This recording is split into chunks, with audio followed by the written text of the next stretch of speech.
Welcome to all our viewers in Nigeria and around the globe to Midday News.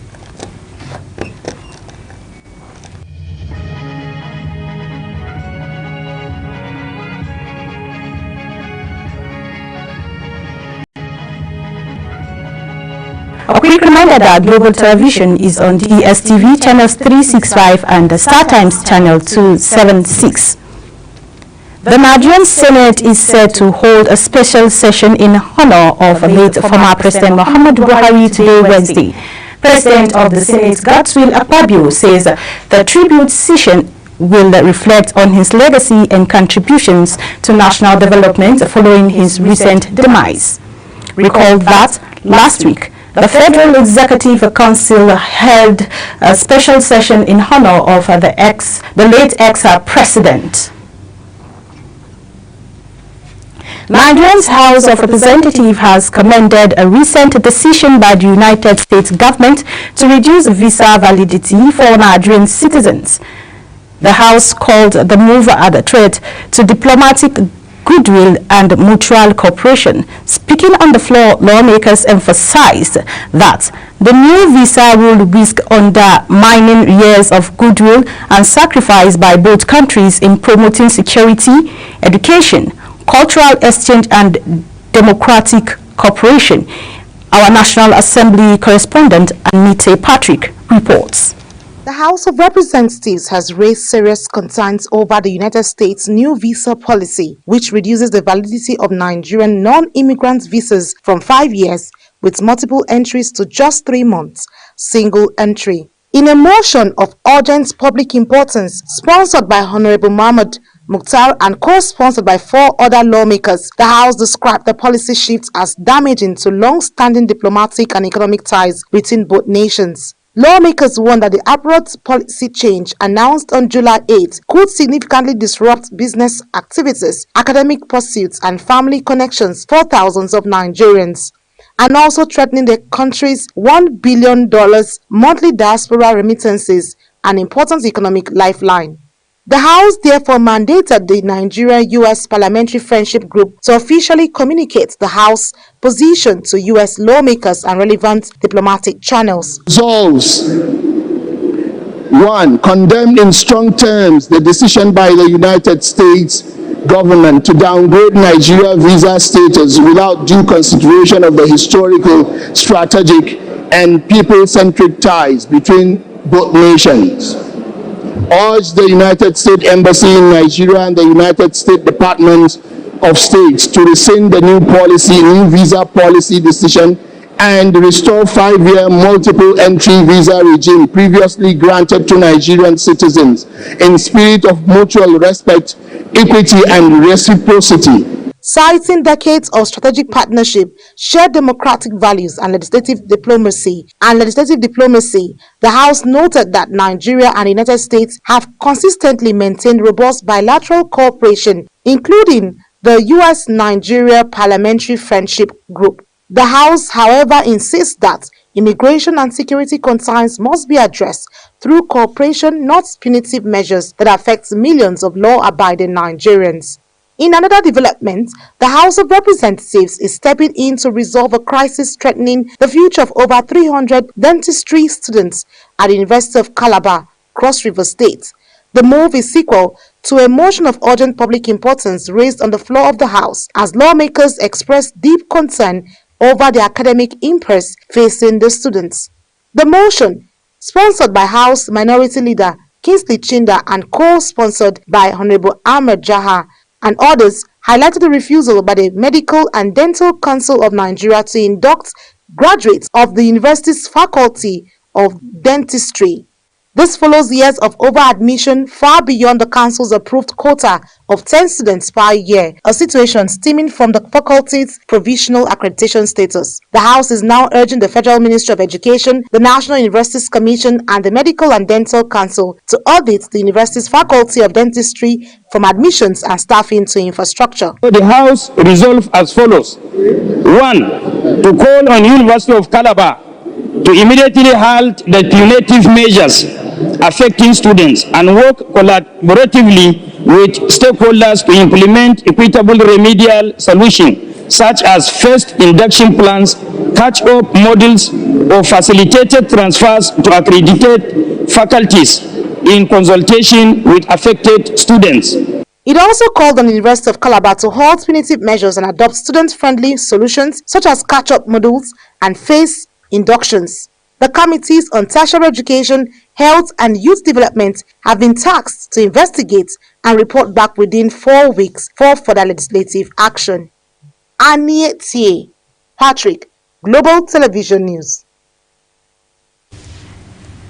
The chairman of the House Committee on Aviation Technology, Tajuddin Abisoddun, has reaffirmed the commitment of the House of Representatives to improve the services of the Nigeria Meteorological Agency for national safety. He made the remarks during a public hearing on a bill to amend the NIMET Establishment Act No. 29 of the 2022 held at the National Assembly. Our National Assembly correspondent Anite Patrick has the reports.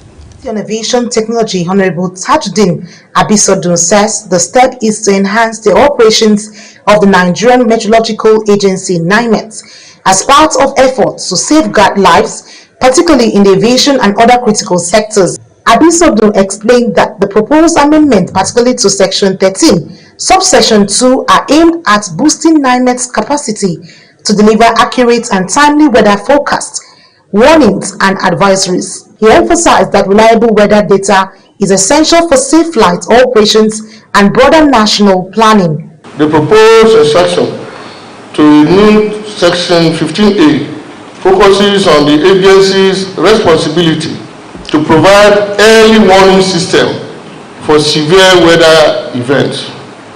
This will ensure the agency to proactively alert stakeholders about potential weather-related hazards.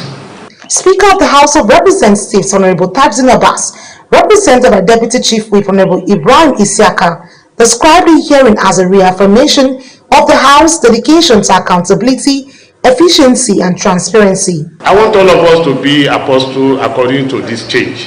When you get back, go and ask your legal departments to give you the act of the parliament that established you. Take your time, study it. Even if it was amended yesterday and you have seen something that needed to be added today, bring it forward. It will be listed for first reading, and the second reading, which is public hearing, will take place like this. Also speaking, Director General of NIMET, Professor Charles Anosike, threw his weight behind the amendments, particularly the introduction of a cost recovery framework. He argued that while aviation services benefit from cost mechanisms under the current law, other critical sectors like marine, construction and telecommunications do not. Professor Anosike also called for specialized service users to contribute to the costs associated with generating sector-specific meteorological data, stressing that such contributions are standard global practice. Anie Patrick, Global Television News. The suspended senator representing Kogi Central Senatorial District, Natasha Akpoti-Uduaghan, has vowed to drag the leadership of the Senate before the appellate court after she was barred from accessing the National Assembly complex.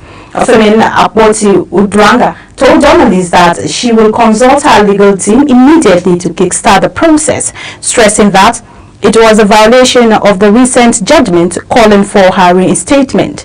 The decision came after she was denied entry to the National Assembly, despite a court order that faulted the long suspension slammed on her. The Federal High Court in Abuja has dismissed the no case submission filed by the legal team of former Benue State Governor Gabriel Suswam and other defendants in the alleged 3.1 billion naira fraud case instituted against them by the Economic and Financial Crimes Commission since 2015. Justice Peter Lifu delivered a ruling emphasizing that Suswam and the former Commissioner for Finance Omodachi Okolobia need to throw more light on the allegations against them, considering the testimonies given by witnesses during the proceedings. It was previously reported on May 14, 2025 that The defense lawyer had sought the court's permission to file a no-case submission, insisting that their client had no case to answer. A new national chairman of the ruling All Progressives Congress may emerge on Thursday during its National Executive Committee meeting in Abuja in June. Former Kano State Governor Abdullahi Ganduje resigned as the party's national chairman, citing health issues. Thereafter, Deputy National Chairman Ali Dalori was installed as the acting national chairman of the party. Katsina State Governor Dikorada has been discharged from the hospital where he received medical attention following an accident on his journey from Katsina to Daura. This was contained in a statement by his Chief Press Secretary Ibrahim Muhammad, made available to journalists in Katsina. The statement added that the governor looked forward to delivering the transformational agenda for the development and the prosperity of Katsina State. The five-man disciplinary committee constituted by Social Democratic Party National Working Committee to investigate the suspended chairman of the party, Shehu Musa Gaban, on the alleged misappropriation of the party's fund has submitted its reports. The committee is headed by retired Vice Marshal Sadiq Abubakar Liman. Topsy Gimba has more. The chairman of the committee, Air Vice Marshal Sadiq Abubakar Liman, retired, said in line with the tax and terms of reference, the committee commenced sitting immediately to meet up with the 14 days deadline. The retired Air Vice Marshal officer told the members of the National Working Committee of the party that external auditors were also invited in the interest of natural justice and fair hearing. He revealed that only suspended national auditor honored the invitation amongst the three allegedly accused persons. It is noteworthy that it is only suspended national auditor that honored the invitation amongst the three allegedly accused persons. While among the National Audit Committee members, only the National Organizing Secretary vehemently refused to honor the committee's invitation. The chairman says, in spite of some of them refusing to honor the committee's invitation, he went ahead to suggest far-reaching decisions to reposition the party. It is safe to state that the committee obtained sufficient evidence from the statements of all those that appeared before it. With the report of the investigation now submitted, party supporters are anxious waiting to see the next action to be taken against the embattled chairman Shehu Musa Gabam and the two others. Topsy Gimba, reporting for Global Television News. You're watching the live broadcast of Midday News. When Midday News returns, Okoye banned for betting scandal. Details coming shortly, plus business and foreign stories on the side of the break.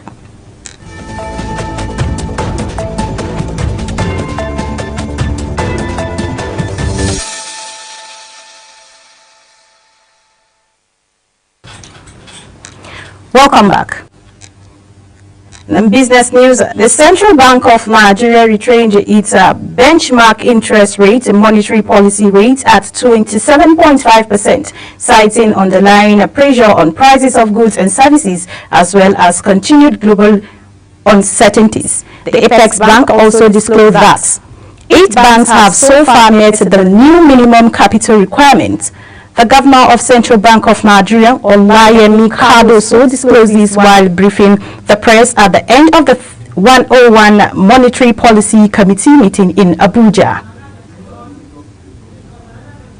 The federal government has reiterated its commitment to expanding Nigerians' refining capabilities, dismantling outdated regulations, and encouraging a more efficient trading environment. The Minister of State for Petroleum Resources, Oil, Senator Heineken Kopiri, made this known at the Global Commodity Insight Conference on West Africa in Abuja. Kikelomo Okere has the details.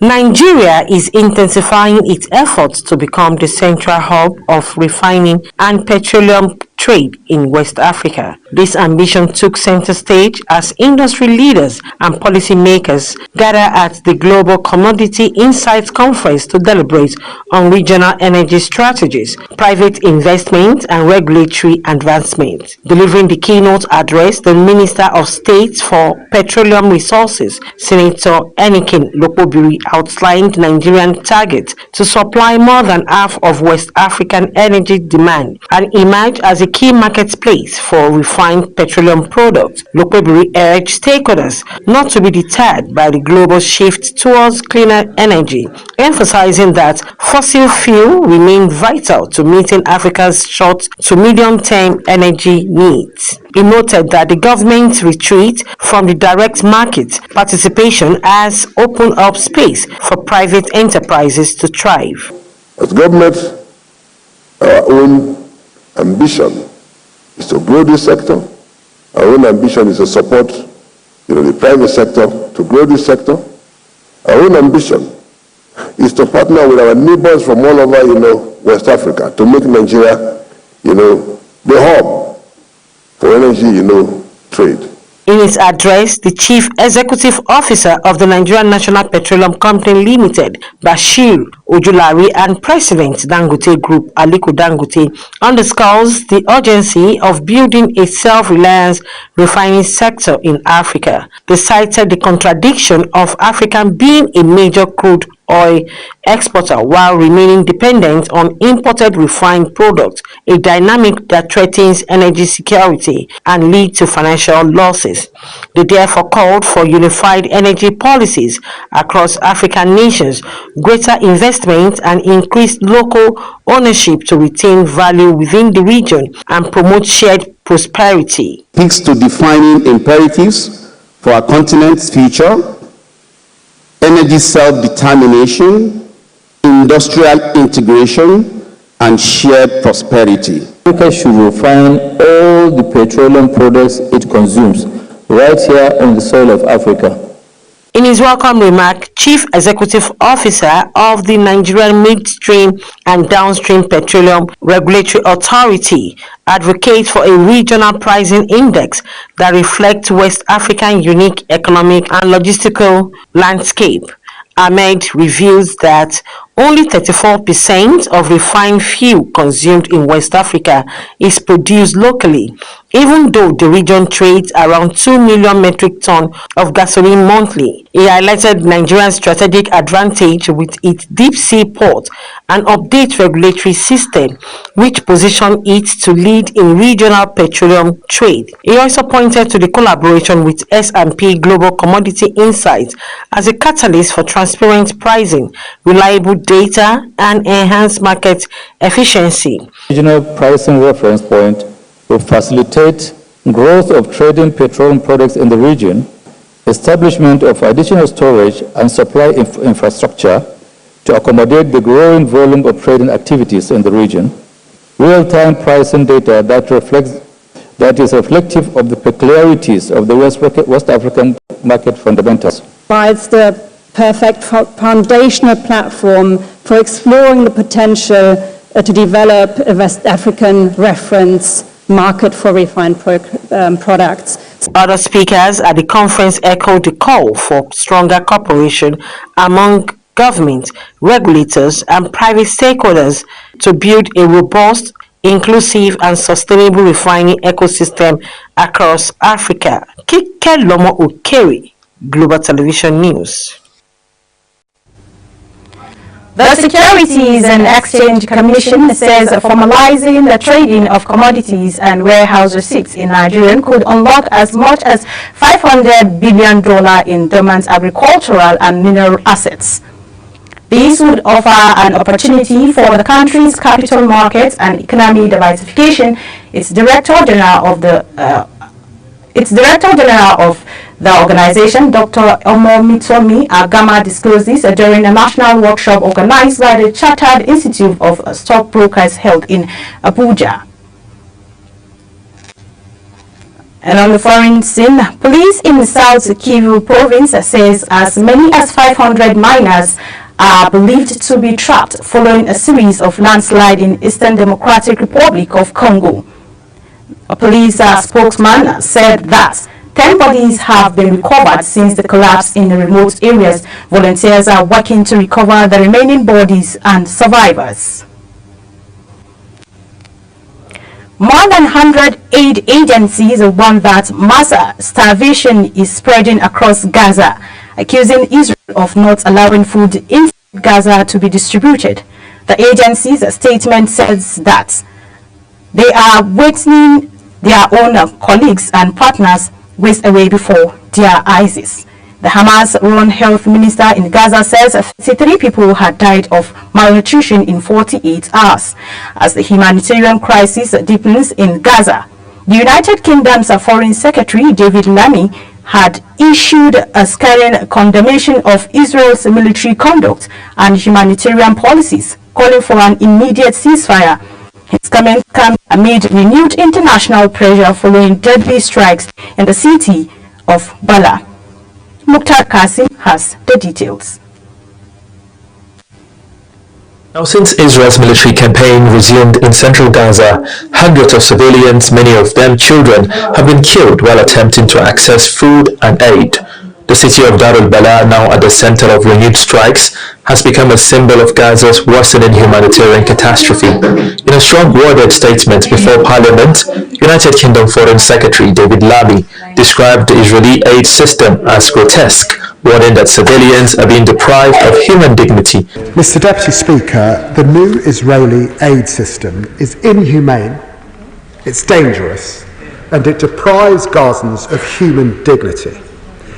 It contradicts long-established humanitarian principles. It creates disorder Hamas is now exploiting, with distribution points reduced from 400 to just 4. It forces desperate civilians, children among them, to scramble unsafely for the essentials of life. It's a grotesque spectacle, wreaking a terrible human cost. The United Kingdom also joined 27 other nations, including Canada and New Zealand, in a joint statement demanding an immediate end to the war and unfettered access for humanitarian aid. Lammy emphasized that the United Kingdom is exploring all options, including sanctions, to ensure accountability. Mr. Speaker, today I join a statement of 31 foreign ministers as signatories with a simple, urgent message: the war in Gaza must end now. There is no military solution. Negotiations will secure the hostages. Further bloodshed serves no purpose. Hamas and Israel must both commit to a ceasefire now. Meanwhile, human rights organizations say aid restrictions and repeated strikes on civilians are worsening food insecurity and risking famine in Gaza. Mukhtar Qasim, reporting for Global Television. In sport, President Bola Ahmed Tinubu has hailed the Super Falcons for reaching the finals of the Women's African Cup of Nations after their dramatic 2-1 victory over Bayana Bayana of South Africa in yesterday's semi-final in Casablanca, Morocco. The president, in a post on his X handle, described the team's performance as a magnificent display of gift, talent, and indomitable Nigerian spirits. He said the players had made the nation proud with their efforts. Udinese Nigerian goalkeeper Maduka Okoye has been handed a 2-month ban by the Italian Football Federation following a high-profile betting scandal linked to a match against Lazio during the 2023/2024 season. The 24-year-old goalkeeper was guilty of sporting misconduct after allegations emerged that he deliberately sought a yellow card during the league match against Lazio. The suspicious booking triggered an investigation into abnormal betting partners related to the specific incidents.